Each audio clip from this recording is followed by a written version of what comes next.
Pembatasan penggunaan uang tunai menjadi salah satu solusi untuk memerangi suap, gratifikasi, hingga korupsi.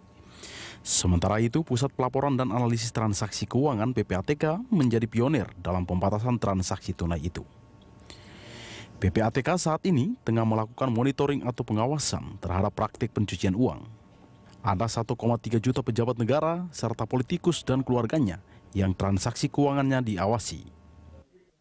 Wakil Kepala PPATK, Dian Ediana Rai menegaskan, sebanyak 1,3 juta pejabat negara, politikus termasuk keluarganya, tengah diawasi karena berpotensi melakukan praktik pencucian uang. PPATK juga mempersempit ruang gerak pelaku pencucian uang dengan mencatat list tersebut. Apabila aparat penegak hukum membutuhkan list tersebut, maka akan diserahkan oleh PPATK.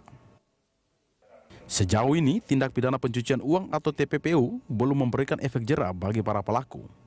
Padahal, pelaku yang terkena TPPU bisa dimiskinkan lewat aturan hukum yang ada. Meski demikian, TPPU ini masih relatif rendah di bawah 50%. Di sisi lain, faktor penjara dalam TPPU sangat jelas, menjabarkan motif orang melakukan tindak pidana tersebut karena faktor ekonomi. Lantas bagaimana era less cash society ini bisa memerangi korupsi dan pencucian uang? Tim Liputan Berita 1. Pemirsa, 1,3 juta rekening mencurigakan, itulah topik dialog Jurnal Pagi hari ini. Pusat Pelaporan dan Analisis Transaksi Keuangan atau PPATK tengah melakukan monitoring terhadap potensi praktek pencucian uang.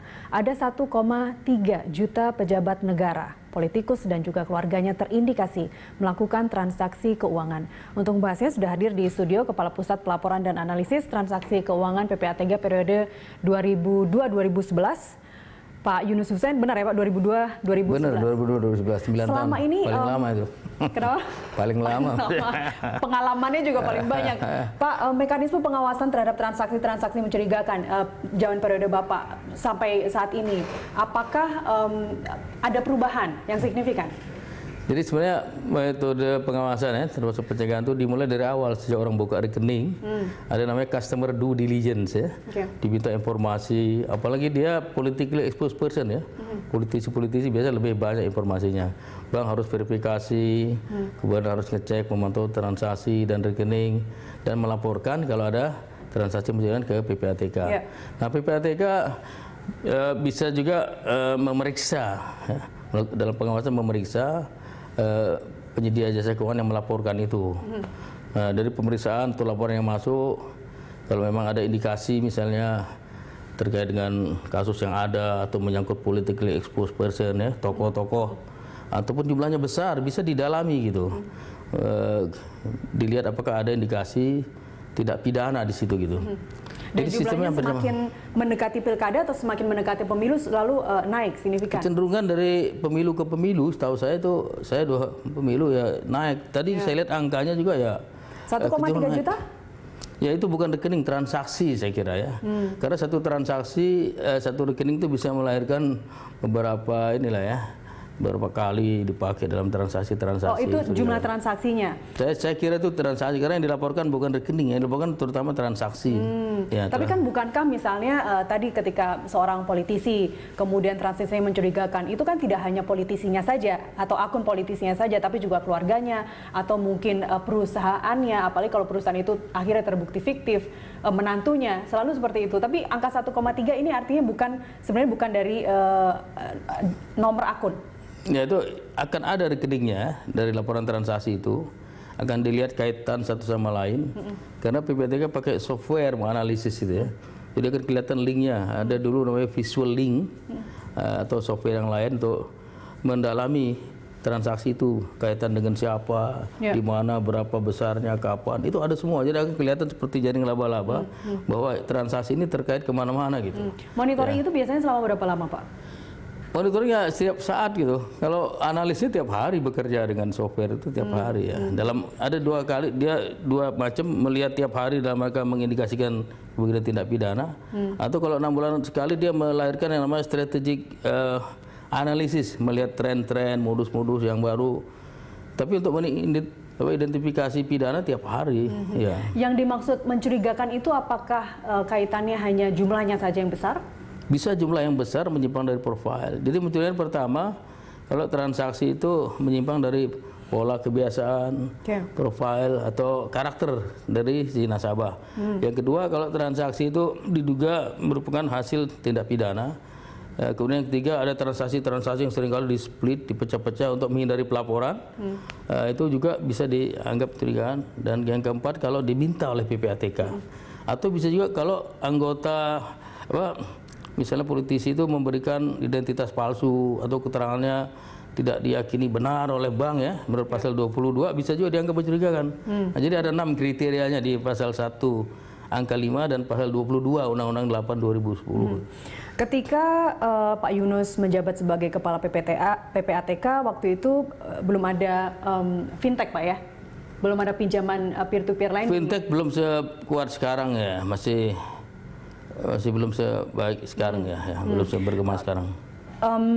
Peminjaman uang secara online ini ternyata juga berpotensi melakukan tindak pidana korupsi dan juga pidana pencucian uang. Yang terjadi sekarang banyak sekali perusahaan fintech yang abal-abal yang dilaporkan terus ke OJK dan juga terus update gitu, bahkan ratusan gitu yang ketahuan. Bagaimana kemudian kita bisa memahami bahwa peminjaman uang ini termasuk kategori tipikor atau pencucian uang? Jadi yang penting dalam fintech itu si penyandang dana ataupun peminjam dana harus diminta oleh OJK menerapkan yang namanya tadi customer due diligence ya. Artinya untuk nasabahnya dia harus tahu siapa nasabahnya ya. Kemudian segala macam informasi nasabah sebaiknya dia tahu sehingga dia memberikan kepada orang yang benar ya. Bahkan kalau kreditur ya harusnya juga dimintain satu statement bahwa memang pinjaman itu bukan berasal dari tindak pidana dan bukan juga untuk tujuan pencucian uang gitu. Jadi ada customer due diligence di dua sisi. Karena di sini kan fintech hanya menyediakan platform saja, tidak ketemu orangnya sebenarnya. Sehingga itu harus dilakukan secara elektronik juga dan harus dilakukan. Dan mereka dikejar target juga supaya nasabahnya bertambah. Artinya nasabah kalau mau meminjam fintech itu nggak usah resiko, cari yang sudah terdaftar di OJK saja. Ya, harusnya udah terdaftar yang udah teruji lah. Kalau di BI itu namanya sandbox diuji, didampingi baru dikasih daftar atau izin gitu. Pembatasan penggunaan uang tunai menjadi salah satu solusi untuk memerangi suap. Ini juga sudah termention sudah ada zaman Pak Yunus menjadi Kepala PPATK begitu. Teknisnya seperti apa Pak? Berapa jumlah yang seharusnya dibatasi? Ya kebetulan saya ketua tim penyusunan RUU pembatasan transaksi tunai ini. Kita batasi 100 juta harus lewat sistem keuangan, sistem perbankan. Selebihnya sampai 100 juta bisa tunai, selebihnya itu harus lewat sistem gitu. Jadi kalau yang kecil-kecil boleh tunai, tapi 100 juta ke atas harus lewat sistem. Kapan hal itu akan diberlakukan Pak? Ya undang-undangnya udah di DPR, rancangannya udah di DPR. Waktu itu Pak Bambang Susatyo waktu DPR berjanji akan proses RUU itu, tapi sampai sekarang belum terdengar. Siapa yang akan mendorong kemudian? Sekarang DPR sedang reses juga. Kalau lihat situasi reses dan tahun politik, apalagi itu agak sensitif, saya pesimis bisa selesai pada periode ini ya.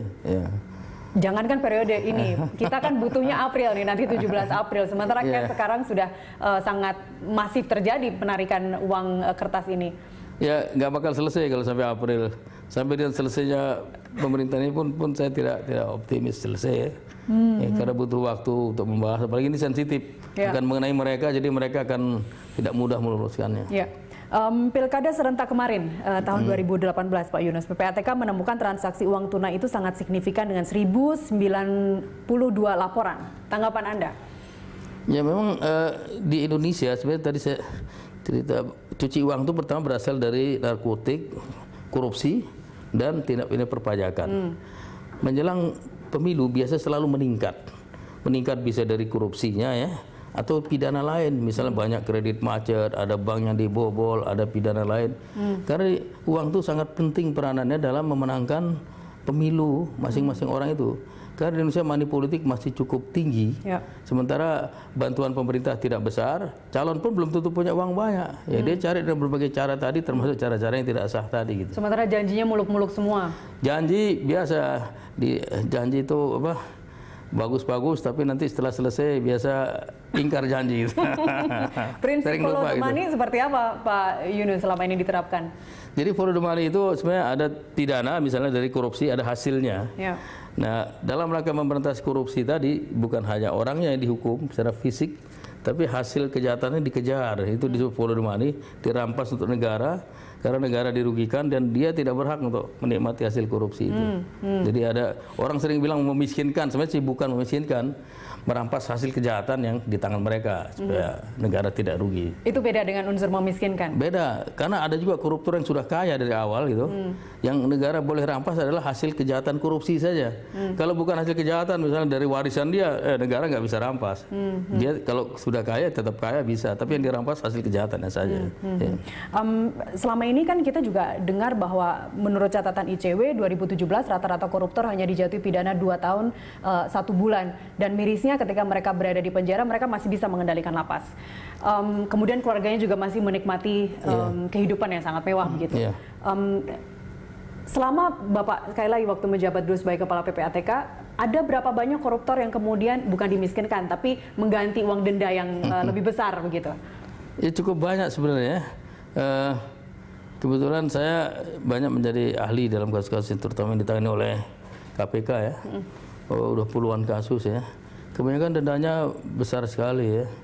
Apalagi untuk mengganti kerugian negara itu umumnya besar ya, bisa miliaran gitu. Jadi selain hukuman fisik juga ada denda yang besar. Cuman masalahnya seringkali dalam penjara itu, saya dulu pernah di Satgas Anti Mafia 2 tahun. Kita pernah inspeksi ke berbagai penjara ya, penelitian. Ternyata di situ belum tentu mereka jerah. Karena apapun yang ingin dia nikmati di sana juga tersedia. Sehingga mereka tidak akan kapok dengan cara seperti itu. Butuh apa saja ada dan semuanya bisa diatur oleh mereka sehingga efek jerahnya kurang. Seperti sekarang ya ditaruh yang mereka yang suka kaya ya, koruptor ditaruh di suka miskin, belum tentu dia jerah. Kan kemarin terbongkar kasusnya mereka bisa menikmati macam-macam kan. Ya. Meskipun tadi Anda menyebut ada cukup banyak contoh para koruptor yang didenda lebih besar. Ya, didenda ada 2 ya, denda korupsi dan cuci uang plus uang pengganti kalau korupsi ya, korupsi. Orang kita lebih takut dia miskin karena membayar denda atau uang pengganti daripada masuk penjara. Karena kalau masuk penjara dia bisa menikmati ya tenang-tenang aja. Tapi kalau harta kekayaannya dirampas kemudian uang pengganti dia bayar, mereka ini lebih takut miskin lah daripada masuk penjara, kurang lebih seperti itu kalau disederhanakan itu. Ya. Hal itu terbukti di pemilu 2019 ini ada 81 mantan koruptor yang nyalek lagi dengan amunisi yang tentu saja lebih besar dari para caleg yang lain begitu. Kita akan bahas lebih lanjut Pak Yunus. Kami kembali saat lagi, tetaplah bersama kami di Jurnal Pagi.